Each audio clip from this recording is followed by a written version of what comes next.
Assalamualaikum warahmatullahi wabarakatuh. Halo teman-teman, apa kabar? Kalian sehat-sehat terus ya? Di sini saya Regita Nurasya Kusmastuti akan menjelaskan tentang keputusan investasi untuk memenuhi tugas seminar manajemen keuangan. Happy watching! Investasi adalah aktivitas menempatkan modal, baik berupa uang atau aset berharga lainnya ke dalam suatu benda, lembaga, atau suatu pihak dengan harapan pemodal atau investor kelak akan mendapatkan keuntungan setelah kurun waktu tertentu. Karena harapan mendapatkan keuntungan di kemudian hari inilah, investasi disebut juga sebagai penanaman modal. Istilah investasi sendiri berasal dari kata bahasa Italia, investire, yang berarti memakai atau menggunakan. Umumnya, dana atau aset yang ditanamkan oleh seorang investor akan dikembangkan oleh badan atau pihak yang mengelola. Keuntungan dari hasil pengembangan tersebut nantinya akan dibagikan kepada investor sebagai imbal balik sesuai dengan ketentuan antara kedua pihak. Selanjutnya, fungsi investasi. Fungsi investasi terbagi menjadi dua, yaitu yang pertama, untuk memenuhi kebutuhan masyarakat akan barang dan jasa. Proses atau tahapan awal dari pengadaan barang dan jasa yang dibutuhkan untuk kelangsungan hidup masyarakat di masa mendatang adalah melakukan investasi di masa sekarang. Tanpa adanya investasi di masa sekarang, baik secara sukarela maupun terpaksa, akan sulit untuk membayangkan kebutuhan barang dan jasa untuk kelangsungan hidup di masa yang akan datang dapat terpenuhi. Untuk fungsi yang kedua, yaitu untuk memenuhi keinginan masyarakat akan barang dan jasa. Seiring dengan berkembangnya zaman, peradaban manusia juga akan semakin berkembang dengan tujuan untuk meningkatkan kualitas kehidupannya. Dorongan daripada peningkatan kualitas hidup inilah, seperti halnya rekreasi, kemudahan dalam berbagai aktivitas yang kemudian menghasilkan tuntutan baru selain kebutuhan minimal, juga tambahan tuntutan untuk meningkatkan kualitas kehidupan yang mana untuk memenuhinya dapat diperoleh dari kegiatan investasi. Pada dasarnya, simpanan di masyarakat ada yang merupakan simpanan sementara, yaitu sebelum digunakan untuk memenuhi kebutuhan konsumsi, juga terdapat tambahan modal yang sering disebut dengan investasi. Bentuk-bentuk investasi yang pertama, investasi aktiva real. Investasi ini dilakukan oleh seseorang baik dalam bentuk yang terlihat maupun yang tidak terlihat, seperti investasi tanah, investasi logam, investasi properti, dan lain-lain. Yang kedua adalah investasi aktiva finansial, yaitu investasi aktiva finansial dilakukan oleh investor sebagai bentuk sekuritas, contohnya investasi deposito dan saham. Jenis investasi menurut penggunaannya terdiri dari 3 macam. Yang pertama, konstruksi adalah pembangunan atau pendirian sesuatu yang sama sekali baru, misalnya gedung, rumah, pabrik, kantor, dan lain-lain. Yang kedua, rehabilitasi adalah perbaikan bangunan atau hal-hal yang rusak lalu diperbaiki, misalnya rehab gedung, rehab rumah, rehab pabrik, atau rehab kantor. Yang ketiga, perluasan adalah perluasan bangunan, bisa berbentuk gedung, rumah, pabrik, atau kantor. Jenis-jenis investasi berdasarkan jangka waktu. Terdapat 2 jenis investasi yang dikategorikan berdasarkan jangka waktunya, yaitu yang pertama, investasi jangka pendek. Investasi jangka pendek merupakan investasi yang memungkinkan kamu untuk mendapatkan keuntungan kurang dari 3 tahun dan dapat langsung kamu konversikan dengan uang atau jual. Namun, perlu diingat bahwa investasi jangka pendek ini memberikan return yang lebih kecil sehingga cocok untuk memenuhi kebutuhan dalam waktu dekat. Contoh dari investasi jangka pendek adalah obligasi jangka pendek, pasar saham, sertifikat deposito. Yang kedua, investasi jangka panjang. Investasi jangka panjang adalah investasi yang membutuhkan waktu lebih dari 3 tahun untuk mendapatkan keuntungan. Kamu dapat menikmati hasil dari investasi ini dalam 5 tahun, belasan tahun, hingga puluhan tahun yang akan datang. Return yang dihasilkan oleh investasi jangka panjang tentu juga lebih besar dibandingkan investasi jangka pendek. Investasi jenis ini sangat cocok bagi kamu yang membutuhkan tabungan untuk keperluan di masa depan seperti biaya pendidikan, dana kebutuhan nikah, dana pensiun, dan lain-lain sebagainya. Contoh dari investasi jangka panjang adalah investasi saham dan investasi emas. Investasi menurut jenisnya. Yang pertama, investasi otonom. Investasi otonom adalah investasi yang tidak dipengaruhi oleh perubahan tingkat pendapatan, output, laba, dan penjualan. Investasi otonom dapat didefinisikan sebagai pengeluaran dana untuk pembentukan modal yang tidak tergantung pada perubahan tingkat pendapatan, tingkat bunga, dan tingkat keuntungan. Pada dasarnya, investasi otonom adalah investasi dalam layanan utilitas publik seperti pos, transportasi, komunikasi, infrastruktur, dan lain sebagainya. Investasi ini kebanyakan dilakukan oleh pemerintah, karena objek dari investasi ini sebagian besar tidak bergantung pada keputusan untung atau rugi. Contoh dari investasi otonom berupa jalan raya, bendungan, jembatan irigasi, fasilitas publik. Yang kedua adalah investasi terimbas. Investasi terimbas adalah investasi modal yang dipengaruhi oleh pergeseran perekonomian. Investasi ini dilakukan dengan maksud untuk menghasilkan keuntungan dari investasi tersebut. Investasi semacam ini diatur oleh pendapatan dan jumlah laba yang dapat dihasilkan perusahaan. Dengan demikian, terdapat hubungan langsung antara jumlah investasi dengan pendapatan dan laba yang diperoleh perusahaan. Jika pendapatan dan keuntungan cenderung meningkat, maka akan berimbas pada nilai investasi yang juga meningkat dan sebaliknya. Yang ketiga adalah investasi publik.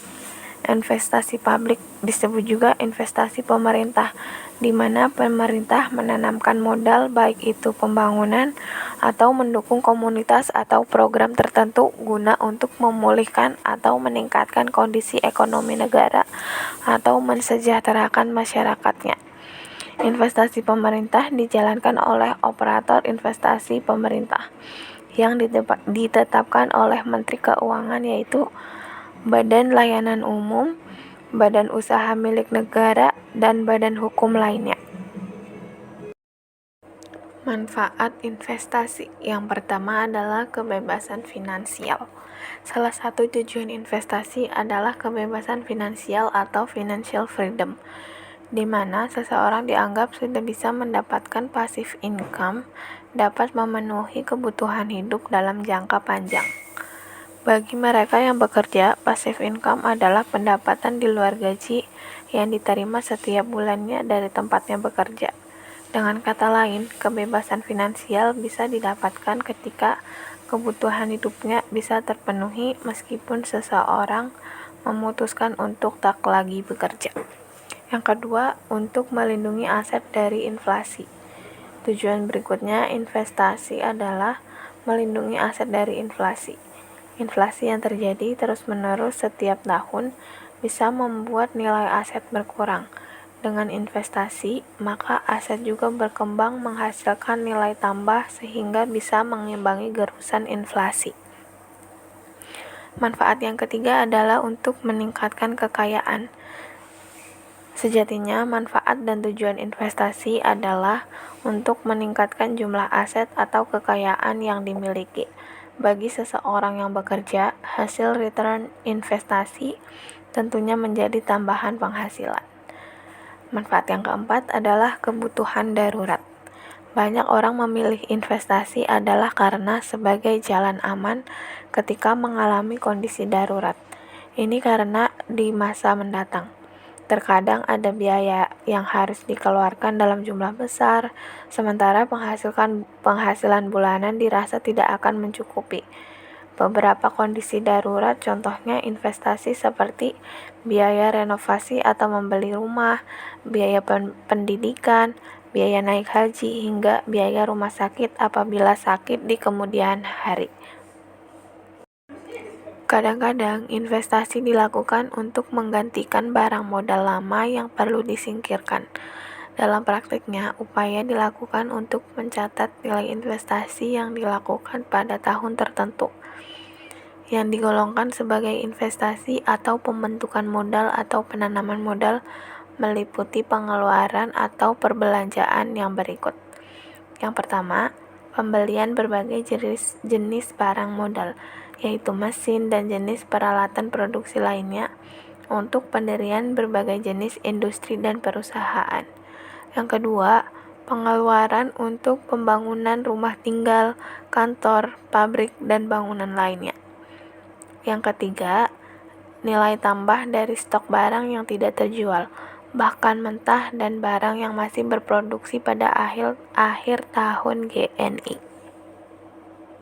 Jumlah dari ketiga jenis komponen investasi tersebut dinamakan investasi bruto, yang mencakup investasi untuk meningkatkan kapasitas produktif perekonomian dan untuk mengganti barang modal yang terdepresiasi. Jika investasi bruto dikurangi dengan revaluasi, maka investasi bersih diperoleh. Teori makroekonomi berhubungan dengan investasi fisik. Dengan pembatasan tersebut, maka definisi investasi dapat disempurnakan sebagai pengeluaran yang meningkatkan persediaan barang modal. Persediaan barang modal adalah jumlah barang modal dalam perekonomian pada waktu tertentu. Investasi dalam bentuk barang modal dan bangunan. Penanaman modal pada barang modal dan gedung meliputi pembelian pabrik, mesin, peralatan produksi, gedung atau gedung baru, karena kesinambungan modal dan bangunan biasanya lebih dari setahun. Maka investasi ini sering disebut sebagai investasi dalam bentuk real estate atau investasi tetap. Di Indonesia, istilah investasi tetap adalah pembentukan modal tetap produk domestik bruto atau PMTDB. Lebih spesifiknya, jumlah investasi yang harus diperhitungkan adalah investasi neto, yaitu PMTDB dikurangi depresiasi. Selanjutnya adalah investasi persediaan. Perusahaan seringkali memproduksi lebih banyak barang daripada target penjualan mereka. Hal ini dilakukan untuk mengantisipasi kemungkinan yang berbeda. Tentunya, investasi saham diharapkan dapat meningkatkan pendapatan atau keuntungan. Persediaan barang dikatakan sebagai investasi yang direncanakan atau investasi yang diinginkan karena sudah direncanakan. Selain produk jadi, investasi juga bisa dilakukan sebagai stok produk mentah dan setengah jadi. Kurva yang menunjukkan hubungan antara tingkat investasi dan tingkat pendapatan nasional disebut fungsi investasi. Bentuk fungsi penempatan dapat dibagi menjadi dua bagian, yaitu sejajar dengan sumbu datar atau bentuk naik ke kanan. Artinya, semakin besar input nasional, maka semakin besar penempatannya. Fungsi atau kurva investasi yang sejajar dengan sumbu datar disebut investasi mandiri, dan fungsi investasi yang lebih tinggi dengan meningkatnya pendapatan nasional disebut investasi efektif. Analisis makroekonomi umumnya mengasumsikan bahwa investasi perusahaan adalah investasi independen. Menurut Joseph Alois Kampeter, investasi otonom atau autonomous investment dipengaruhi oleh perkembangan-perkembangan yang terjadi di dalam jangka panjang seperti yang pertama, tingkat keuntungan investasi yang diramalkan akan diperoleh. Yang kedua, tingkat bunga. Yang ketiga, ramalan mengenai keadaan ekonomi di masa depan. Yang keempat, kemajuan teknologi. Yang kelima, tingkat pendapatan nasional dan perubahan-perubahannya. Yang terakhir, keuntungan yang diperoleh perusahaan-perusahaan. Keputusan investasi mempunyai dimensi waktu yang panjang, sehingga keputusan yang akan diambil harus dipertimbangkan dengan baik, karena mempunyai konsekuensi berjangka panjang pula. Keputusan investasi sering disebut sebagai capital budgeting, yakni keseluruhan proses perencanaan dan pengambilan keputusan mengenai pengeluaran dana yang jangka waktu kembalinya dana tersebut melebihi 1 tahun. Perencanaan terhadap keputusan investasi ini sangat penting karena beberapa hal sebagai berikut. Yang pertama, dana yang digunakan untuk keperluan investasi sangat besar dan tidak dapat dikembalikan dalam jangka pendek atau diperoleh sekaligus. Yang kedua, dana yang dikeluarkan terikat dalam jangka panjang, sehingga perusahaan harus menunggu cukup lama untuk menerima dana tersebut. Yang ketiga, keputusan investasi tentang ekspektasi pengembalian masa depan. Kesalahan perkiraan menyebabkan investasi berlebih atau kurang, yang pada gilirannya merugikan perusahaan. Yang terakhir, keputusan investasi jangka panjang, sehingga kesalahan dalam pengambilan keputusan memiliki konsekuensi yang panjang dan serius. Dan kesalahan dalam keputusan tersebut tidak dapat diperbaiki tanpa kerugian yang besar. Ada beberapa alat analisa atau metode dalam keputusan investasi. Metode yang sering digunakan antara lain, yang pertama adalah metode net present value. Nilai sekarang bersih adalah selisih antara nilai sekarang arus kas dan nilai sekarang dari investasi. Dengan metode ini, hal pertama yang harus dilakukan adalah menghitung nilai sekarang dari penerimaan pada tingkat diskonto tertentu dan kemudian membandingkannya dengan nilai sekarang dari investasi tersebut. Penilaian ditentukan dengan metode ini jika selisih PV dari arus kas lebih tinggi berarti nilai NPV positif yang berarti investasi layak, dan sebaliknya jika selisih PV dari arus kas lebih kecil dari PV investasi, maka investasi dianggap tidak valid. Metode yang kedua adalah metode payback period. Payback period adalah metode yang diperlukan untuk memulihkan biaya investasi dengan menggunakan arus kas yang diperoleh, atau dengan kata lain, payback period digunakan untuk mengukur jadwal reinvestasi reksadana.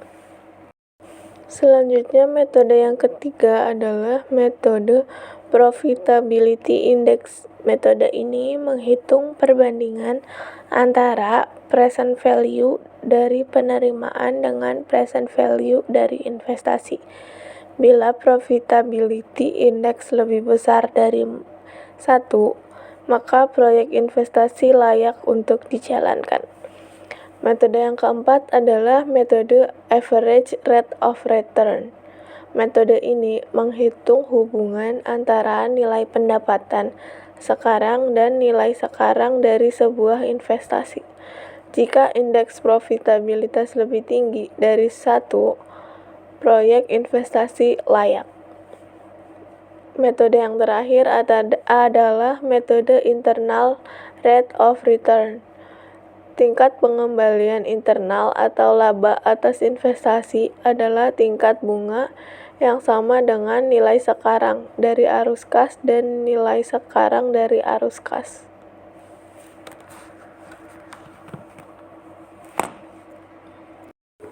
Keputusan investasi adalah sebuah tindakan yang dilakukan oleh manajer keuangan dalam mengalokasikan sejumlah dana ke dalam bentuk investasi. Dari keputusan tersebut, investor pasti mengharapkan adanya laba dalam jangka waktu yang cukup panjang. Keputusan investasi juga berkaitan dengan proses pemilihan satu atau lebih alternatif investasi yang dinilai menguntungkan dari sejumlah alternatif investasi yang tersedia bagi perusahaan. Sifat-sifat investasi yang perlu diketahui. Yang pertama adalah independent project. Sifat ini adalah ketika memutuskan untuk berinvestasi di suatu entitas usaha di mana investor yakin investasinya akan tepat. Alasannya bisa datang dari penerapan proyek investasi perusahaan tersebut memang dirancang demikian, atau karena fungsi proyek investasi setiap investor yang berbeda satu sama lain, sehingga tidak menutup peluang banyak investor untuk mendapatkan profit. Sifat yang kedua adalah mutually exclusive project. Sifat ini akan memberikan keputusan investasi yang lebih selektif. Sebab satu-satunya adalah persoalan fungsi proyek investasi yang sama antara investor satu sama lain. Jika kamu mengincar suatu entitas usaha untuk berinvestasi, pastikan dana alokasi investasi yang kamu miliki kuat agar peluang untuk diterima semakin besar. Selain itu, keputusan investasi tidak berhenti hanya karena telah mengetahui sifat investasi dan memilih instrumen yang sesuai. Proses ini akan berlanjut hingga evaluasi keputusan yang diambil. Apakah kinerja sesuai dengan harapan di awal atau justru belum? Itu sebabnya keputusan investasi bukan hanya persoalan memutuskan sesuatu, tapi merupakan bagian dari sebuah perencanaan investasi yang memiliki beberapa tahap krusial di dalamnya guna mensukseskan proses investasi yang akan dilakukan setelahnya. Dasar keputusan investasi. Proses keputusan investasi adalah pemahaman hubungan antara return harapan dan risiko suatu investasi. Hubungan return risiko dan return harapan dari suatu investasi merupakan hubungan yang searah dan linier. Artinya, semakin besar return harapan, semakin besar pula tingkat risiko yang harus dipertimbangkan, atau bisa juga disebut sebagai dasar keputusan investasi. Return merupakan sebutan untuk keuntungan yang dapat dari menanam dana pada sebuah instrumen investasi. Ada dua jenis return pada konteks manajemen investasi, yaitu yang pertama return harapan, yang merupakan tingkat return yang diantisipasi investor di masa datang. Yang kedua adalah return aktual, yang merupakan tingkat return yang telah diperoleh investor pada masa lalu. Risiko merupakan sebutan untuk kerugian yang dialami oleh investor karena berbagai faktor. Kebanyakan risiko terjadi karena hal tidak terduga, strategi yang tidak matang, dan kesalahan pada kalkulasi dan analisis seorang investor. Hubungan tingkat risiko dan return harapan yang merupakan hubungan yang bersifat searah dan linier.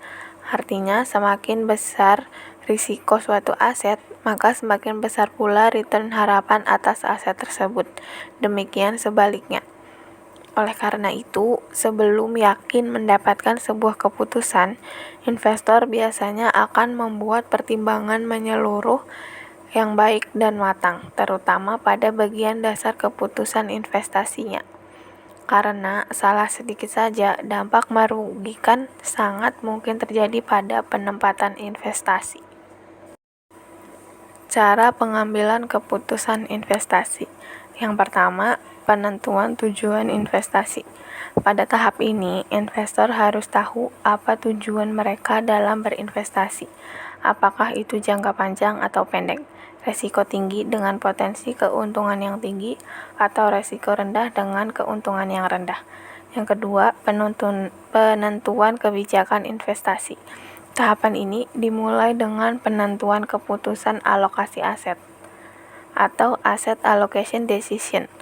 Keputusan ini menyangkut pendistribusian dana yang dimiliki pada berbagai kelas aset yang tersedia. Contohnya saham, obligasi, sekuritas luar negeri. Yang ketiga, pemilihan strategi portofolio. Ada 2 strategi portofolio yang bisa dipilih, yaitu pertama, strategi portofolio aktif yang meliputi kegiatan penggunaan informasi yang tersedia dan teknik-teknik peramalan secara aktif untuk mencari kombinasi portofolio yang lebih baik. Yang kedua adalah strategi portofolio pasif yang meliputi aktivitas informasi pada portofolio yang seiring dengan kinerja indeks pasar. Cara pengambilan keputusan investasi yang keempat adalah pemilihan aset. Tahap selanjutnya adalah pemilihan aset-aset yang akan dimasukkan dalam portofolio.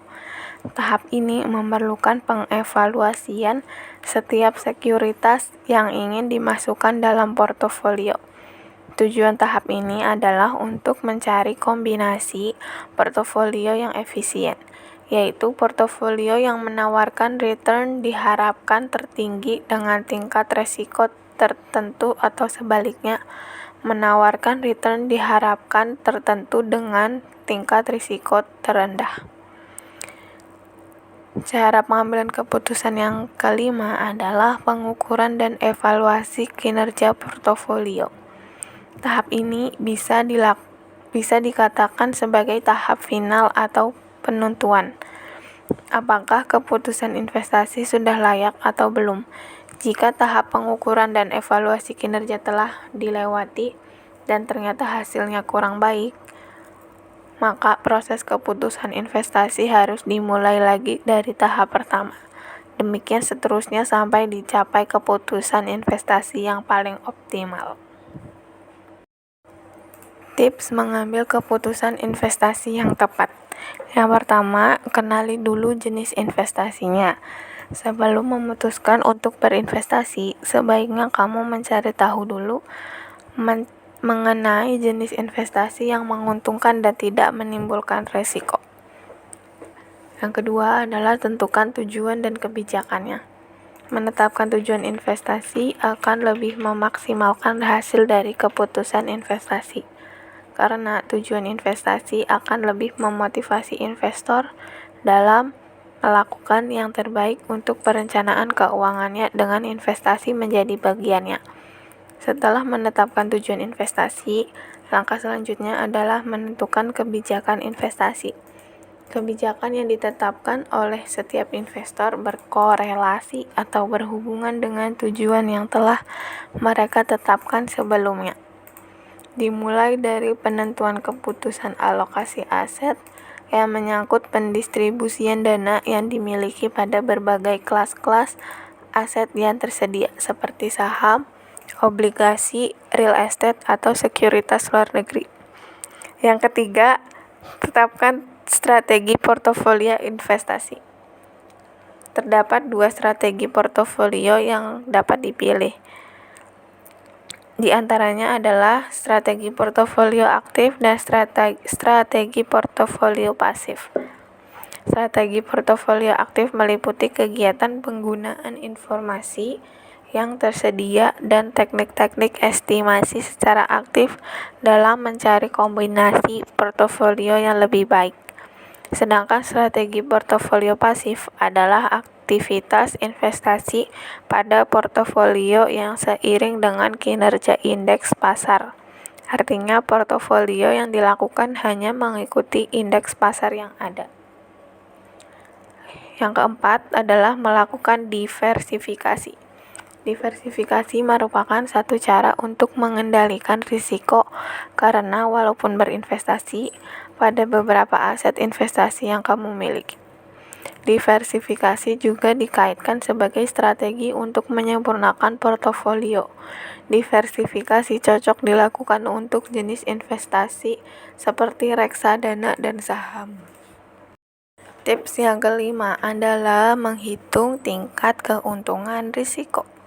Sebagai pemodal, kamu harus bisa menghitung dengan cermat atas dua hal tersebut. Untuk mendapatkan keuntungan yang lebih besar, maka artinya kamu juga harus siap menanggung risiko yang besar juga.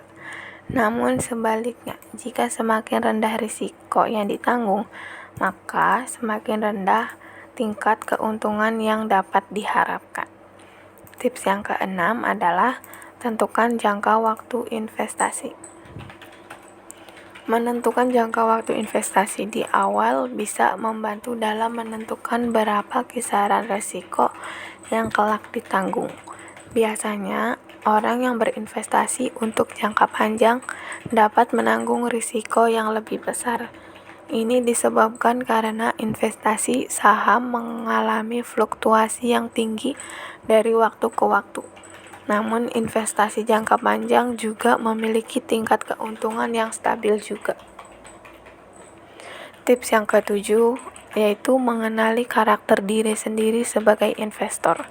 Karakter investor pada umumnya terbagi menjadi 3, yaitu pengambil risiko yang biasanya bersikap agresif dan spekulatif.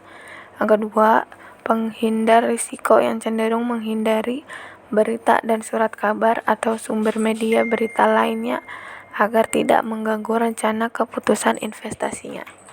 Yang ketiga, netral yang cenderung lebih fleksibel tapi tetap bersikap hati-hati dalam mengambil keputusan investasi. Dengan mengenali diri sendiri menjadi investor seperti apa kamu nanti, kamu bisa menyusun strategi keputusan investasi lebih baik lagi karena disesuaikan dengan karakter dan kebutuhan. Tips yang ke-8 yaitu evaluasi kinerja portofolio. Evaluasi kinerja perlu dilakukan secara rutin. Ini guna untuk mengukur dan mengevaluasi kinerja portofolio dengan lebih baik. Akan lebih baik lagi jika kamu melakukannya kembali ketika akan membuat keputusan yang baru. Tips yang terakhir, pahami dan sempurnakan. Belajar investasi tidak bisa hanya dilakukan 1 atau 2 hari saja. Seperti berbisnis, dalam berinvestasi kamu tidak hanya siap mendapatkan keuntungan tapi juga kerugian. Oleh karena itu, mempelajari hal-hal mendasar seperti keputusan investasi sebelum berinvestasi tidak hanya bisa mengantarkan aset investasi ke strategi yang tepat, tapi juga keuntungan yang tinggi dengan resiko yang rendah. Sekian presentasi dari saya. Semoga ilmu yang saya bagikan bermanfaat. Kurang lebihnya mohon maaf. Wassalamualaikum warahmatullahi wabarakatuh.